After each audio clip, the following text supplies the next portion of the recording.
This amazing story begins by showing a warrior named Muyong, who was the commander of his kingdom and trained all the soldiers. At this moment, Muyong is standing at a place in the kingdom where the swords of all fallen warriors were kept, those who had sacrificed their lives in battle. These warriors were incredibly brave and had given their lives to protect the kingdom. To honor them, their swords were placed there as a tribute. Muyong was actually the adopted son of the king of this entire empire. That means even though Muyong wasn't the king's biological son, he fulfilled all his duties as a true son. From a very young age, he had started handling responsibilities of the state, and in combat and swordsmanship, he had become extremely skilled. Muyong always tried to ensure that no matter what, his kingdom never falls into enemy hands. Soon, the real daughter of the king, named Yen, arrives at that place and begins to tell Muyong about an upcoming war. Yen clearly tells Muyong that enemy nations are planning to attack. If they don't plan their counterattack properly, the enemies might win. Muyong was fully aware of his responsibilities, so he sets out with Yen and their soldiers to take part in the major war. On the battlefield, many soldiers from the enemy country had already arrived. Both sides were launching attacks, and many soldiers were being killed. But then, the thing they feared the most actually happened. The king got seriously injured when an arrow struck him. All the soldiers tried to protect him and quickly brought him back to the palace. The king was so gravely wounded that he knew he wouldn't survive. He understood that he only had a short time left to live. So he needed to choose his successor, someone who could lead the empire after him. Everyone thought that the king's daughter Yen would receive the throne. But instead, the king called for Muyong and decided to hand over the throne to him. The king knew how capable Muyong was. He had all the qualities of a great leader, someone who could take the empire forward. So Muyong was the best choice for the throne. The king explained everything to Muyong and officially passed on the throne to him. He declared in front of everyone that after his death, Muyong would be the ruler of the kingdom. So, the adopted son of the king was now going to become the next ruler of the entire empire. Everyone had accepted this decision, except one person. That person's name was Medi, the king's nephew. Medi strongly disagreed with the decision to make Muyong the king, because according to him, Muyong wasn't even a true member of the royal family, and he came from an entirely different tribe. Medi was furious and stormed off with his supporters. He wanted to claim the throne no matter what, and it seemed like he was ready to go to any extent to achieve that. Meanwhile, on the battlefield, the war between the two kingdoms was still going on. Muyong was pleased that he had gotten the opportunity to lead the army.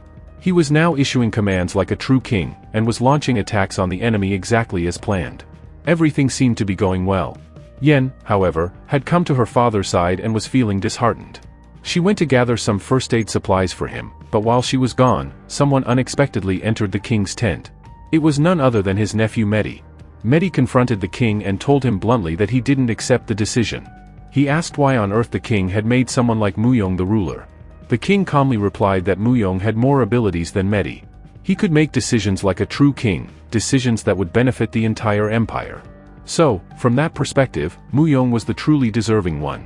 Medi, on hearing this, became even more enraged, and in a fit of fury, he killed his uncle, the king. Moments later, when Yen returned, she found her father dead. The entire kingdom was struck with grief at the loss of their ruler. After the war ended, when all the soldiers regrouped, they carried the king's body for a proper funeral. Now everything had changed, the king was gone. And as per his final wish, Muyong was to be crowned the new ruler of the empire. At that point, a very important man from the king's court named Tang arrived. Tang declared that, according to the king's will, Muyong would now take over the throne. However, Medi and all his allies opposed this. They declared that they refused to accept Muyong as the new king.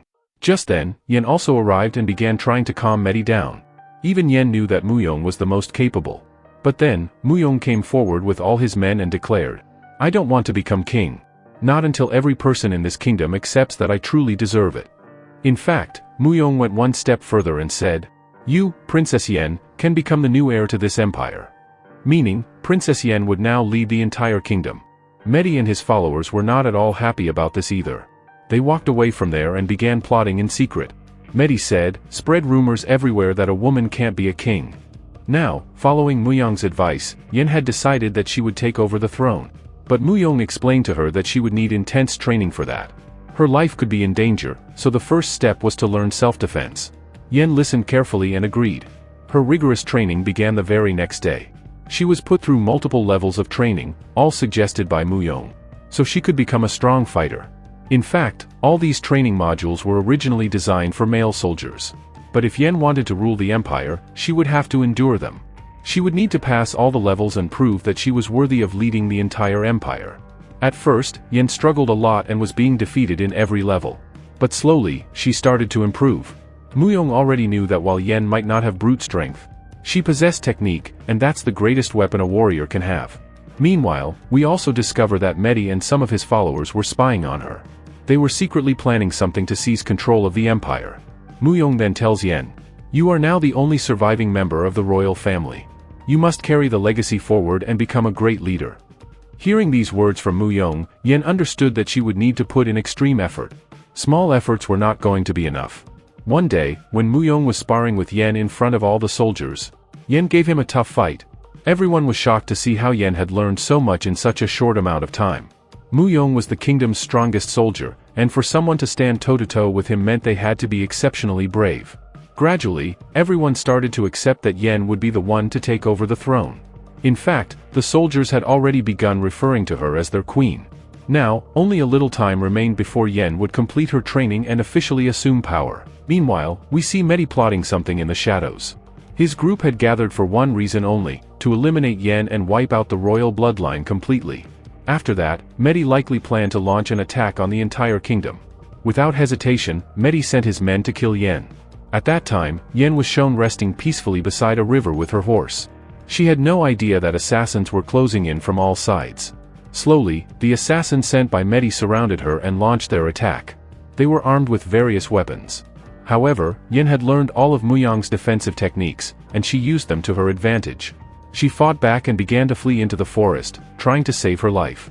The soldiers continued attacking, but Yen had become skilled at dodging and defending herself. The real problem arose when an arrow struck her directly, injuring her badly and causing her to fall to the ground.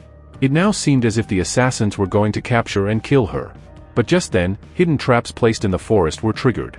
The traps began catching all the assassins, brutally killing them. It was clear that someone had planned this in advance. Once all the assassins were either trapped or killed, a man named Chan appeared. Chan lifted the injured Yen and carried her toward his hidden shelter. There, he gathered special herbs and began treating her wounds based on his experience. Slowly, all of Yen's wounds began to heal. She remained unconscious but was now resting peacefully at Chan's place. Some time later, when Yen regained consciousness, she was stunned to see the strange environment she was in.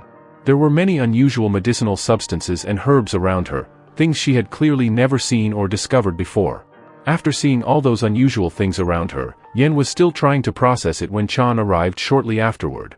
Chan told Yen that she had fought very bravely against those attackers, but the injuries she had sustained would take some time to fully heal. He advised her to stay there until she recovered. He assured her that within a few weeks, her wounds would be healed, and then she could leave safely. For some reason, Yen found Chan's words comforting and sensible, so she agreed to stay there for a few more days. As time passed, Yen and Chan developed a strong mutual understanding. They had now become good friends. Chan eventually learned everything about Yen, who she really was, the kingdom she belonged to, and that she was destined to become the queen of that kingdom. Although Yen was still injured, her people needed her more than ever. Realizing this, Chan began encouraging her to return before it was too late. He told her that her soldiers were probably wondering where their queen had gone. Despite her health still being fragile, Yen listened to Chan's advice and prepared to leave the next morning. Before her departure, Chan took her to a scenic high viewpoint filled with greenery. There, he shared his personal dream with her, that after helping people in need, he wanted to build a hot air balloon and travel around the entire world in it. It was a dream he was determined to fulfill someday. Yen found this dream of his fascinating. The idea of seeing the whole world seemed like such a beautiful and adventurous goal. The way Chan spoke to her made it feel as though he had known her forever. And slowly, Yen began to realize that she liked Chan. But at the same time, she was about to become a queen, and she knew she'd have to stay away from such feelings. The next morning, Chan came to drop her off. He had only one horse, so the two of them rode together, proving that Chan, too, had feelings for Yen. They started traveling through the forest toward the kingdom. Meanwhile, back in the kingdom, Muyong had organized a search party to locate Queen Yen. Soldiers were sent out in all directions to find her. On the way, Muyong and his men discovered several arrows, the same ones used by the assassins Medi had sent, although Medi's name hadn't yet come up in any reports.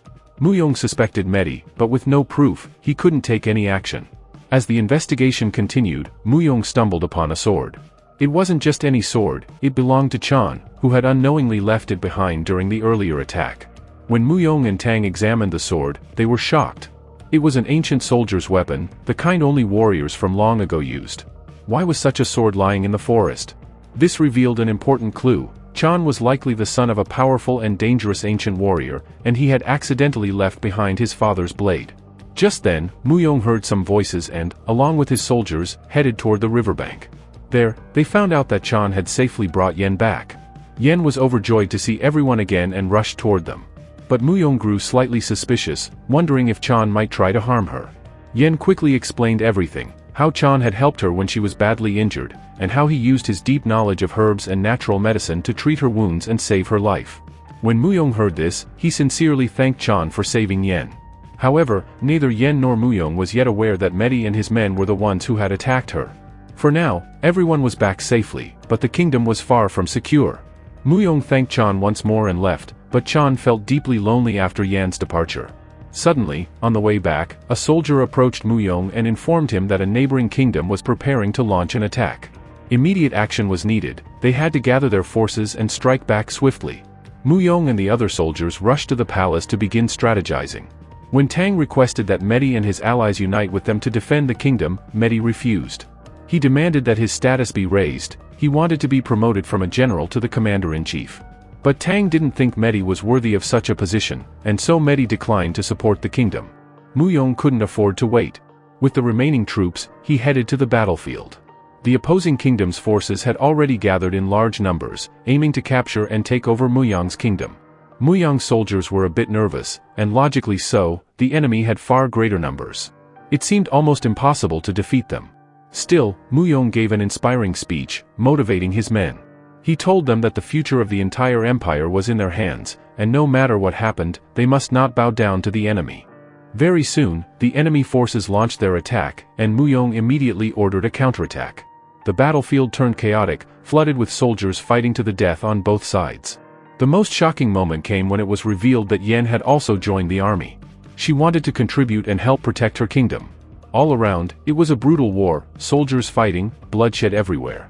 Muyong, too, was giving it his all, determined to defeat the enemy king and protect the throne. Muyong's strategy was working according to plan, but the overwhelming number of enemy soldiers made it difficult to maintain control. His troops were being slaughtered in large numbers, and more than half of his army had already fallen. Meanwhile, Yen was seen executing a completely different plan. She was luring enemy soldiers away, misleading them into chasing her. The enemy king was furious. He believed that if he could kill Yen, it would give him full claim over her entire kingdom. Even Muyong and Tang were unsure about what Yen was trying to do. But soon it became clear, Yen had led the enemy forces deep into a forest area, where she had instructed her soldiers to hide in advance. As soon as the enemy king and his soldiers reached the center of the forest, traps were triggered, and the enemy forces were ambushed from all sides. Her plan worked flawlessly, the enemy king was captured. It was a brilliant tactic, and it also prevented excessive casualties among her own soldiers. Once the enemy king was caught, Yen interrogated him and asked, "Who was giving you information?" The king revealed the truth. It was Medi, a warrior from her own kingdom, who had informed them that this was the best time to attack. That's when Muyong and Uncle Tang realized what needed to be done. Medi, while living among them, had become their greatest internal enemy. Yen then returned to the palace with all the captured enemies and ordered that Medi and his allies be punished. She requested her Uncle Tang to strip them of their ranks permanently. Muyong was reminded of something the late king had once said. "Our kingdom is not in danger from outside soldiers. The real threat comes from those within, who work in the shadows. They are more dangerous than any external enemy." This made it clear that they now had to be more vigilant than ever before. Yen believed that after dealing with the internal traitors, everything was finally back on track. But her mind kept drifting to Chan, the soldier who had saved her life. He had impressed her deeply, not just with his wisdom and healing skills, but with his humble, mysterious presence. Yen sat alone in her room, lost in thoughts, missing someone deeply. At that moment, Muyong entered and, seeing her emotional state, understood what was going on. When Yen began talking about Chan and everything he had done, Muyong immediately recognized who Chan really was. He explained that many years ago, there were certain legendary warriors who had fought the greatest battles to protect their kingdom. Only a few had survived those wars, and Chan was one of them. These warriors had put their lives on the line to defeat the kingdom's deadliest enemies. Muyong confirmed this because he had found Chan's sword, which once belonged to those ancient fighters. Yan was shocked. The man she had known as a quiet healer with deep herbal knowledge was, in reality, one of the most dangerous warriors of the past. But then a question began haunting her. Why did Chan abandon everything and go live alone in the forest? Though puzzled, Yan felt that deep down she already knew the answer. The next day, a grand ceremony was arranged in the palace to officially crown Yan as queen. Tang was performing the traditional rituals when suddenly, Yan interrupted the ceremony. She stood before the entire kingdom and made a heartfelt declaration. Even though I have the rightful claim to this throne, I do not wish to become queen. She explained that she had already defeated most of their enemies, and from what she could tell, there would be no threat to the kingdom for years to come. Therefore, she announced her decision to hand over the kingdom to the one who truly deserved it, Muyong. Muyong was completely stunned upon hearing this. But Yan had made up her mind. She quietly told her uncle Tang that she would soon leave, and from then on, Muyong would be the new king, responsible for leading the kingdom into the future. Uncle Tang understood Yan's silent message. She wanted to leave everything behind and live a peaceful life. Soon, Yan mounted her horse and rode away from the palace. When she reached the old battlefield, Muyong intercepted her and asked, "Why are you doing this? You're the last heir of the royal family, you should focus on continuing this legacy."